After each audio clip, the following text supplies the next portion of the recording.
Hi, I'm Dr. Reem Mallah, Assistant Professor of Physical Medicine, Rheumatology and Rehabilitation at Shams University. Today, I'm going to show you how to examine the hip joint. By the end of this session, the student will be able to recognize the different anatomical landmarks of the hip, palpate important anatomical landmarks of the hip, demonstrate types of hip movement and their normal range, identify muscle acting for each movement, perform special tests for the different hip structures.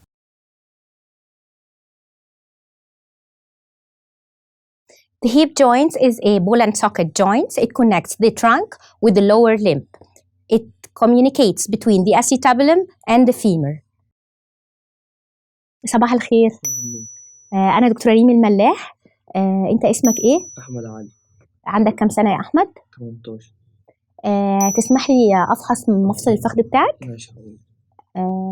أنت عندك أي ألم فيه؟ لا خالص. Okay.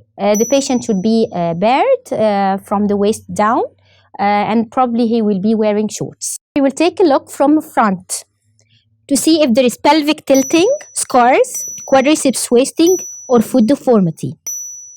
Then I will ask him to turn around, lift, to see if there is scars or lumbar lordosis. لف مرة كمان. Then I'll ask him to turn back to see if there is gluteal wasting, pelvic tilting, or scoliosis. We are going to assess the patient's gait. It's a very important parameter in examination of the hip. بص يا أحمد، أنا عايزاك تاخد الممر ده رايح جاي، خلاص؟ علشان أشوف حركتك. We are going to assess the weight distribution during the stance phase, the lower limb advancement during the swing phase, the trunk position and movement during both swing and stance phase, the speed, the symmetry, the heel strike and toe off. If the patient had any abnormal gait like an antalgic gait or a Trendelenburg gait. I will assess the patient's footwear for unequal sole and abnormal gait. طيب يا أحمد اتفضل اطلع على السرير علشان أكمل الفحص بتاعك. Now we should look beside the bed if the patient is using any assistive aids or adaptive equipment. The hip joint is midway between the anterior spherical spine and the pubic tubercle, just in this point. We have to generally inspect again for any scars, any pelvic abnormality, any quadriceps wasting, and then we are going to palpate the hip joint. By the dorsum of your hand, you should start to feel the temperature of the hip.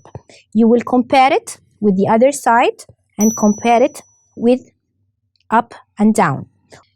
Of course, in practice, the patient will be completely bared in this area while we are assessing the temperature. But for now, he is wearing his shorts. Now we are going to assess the tenderness of the hip joint. The lateral hip joint at the lateral greater trochanter and the anterior hip joint in the midway between the anterior spherical spine and the pubic tubercle. Now I'm going to measure the leg length. بص يا أحمد أنا هشوف طول رجلك ولا لا.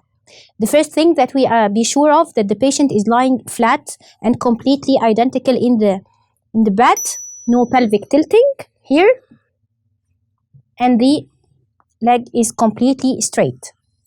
We will start by the apparent leg length. هتسمح لي أنت تطلع التيشيرت عشان لحد السرة. From the umbilicus down to the medial malleolus. The other side and compare. Then we will do the true leg length. I will feel the anterior spherical spine and ensure that there is no pelvic tilting. From the anterior spherical spine till the tip of the medial malleolus. Compare it with the other side. Now we are going to assess the movements of the hip joint. بص يا أحمد إحنا هنشوف حركة المفصل دلوقتي. Okay? First you have to ask the patient to do the active movement. You will place your hands under the lumbar spine to detect any movements from the pelvis to the hip. اتني أقصى حاجة تقدر تتنيها يا أحمد آخر حاجة. This is the active flexion of the hip. افرد. أنا هتني بقى يا أحمد. This is the passive movements of the hip. يلا الناحية التانية بقى يا أحمد اتنيها أقصى حاجة. افرد. أنا هتنيها لك. افرد. Now we are going to assess the internal and the external rotation of the hip. We'll ask the patient to flex the hip, flex the knee, and if I want to examine the internal rotation, I will rotate the knee externally, and to examine the external rotation, I will rotate the knee medially. Okay. For the other side, for comparison, flex the hip, flex the knee. This is for the external rotation. This is for the internal rotation. Now we are going to assess the abduction and the adduction of the hip joint. We have to stabilize the contralateral iliac crest and then do the adduction and abduction. Do the other side.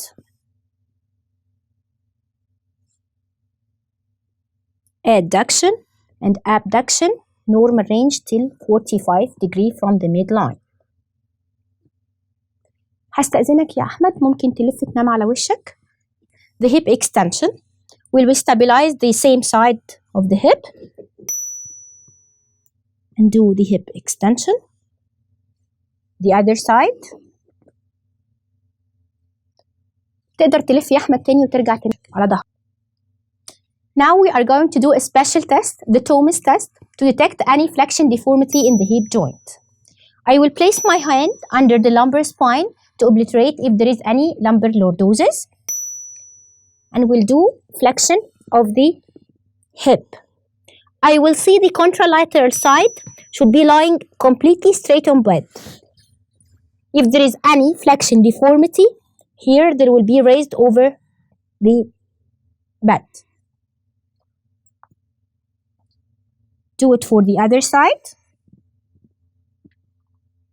As you see, it's completely lying flat over the bed. Now we are going to do the Trendelenburg sign for assessment of the hip abductors. It's very important to see if there is any weakness in the hip abductors. The patient will be standing in front of you.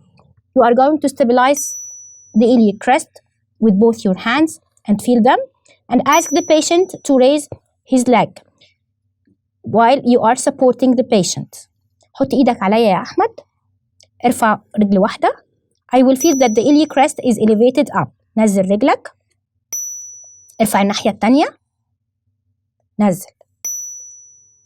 A positive test that the iliac crest drops down, not raised up, indicating that there is hip abductors weakness. We finished the hip examination. Thank you.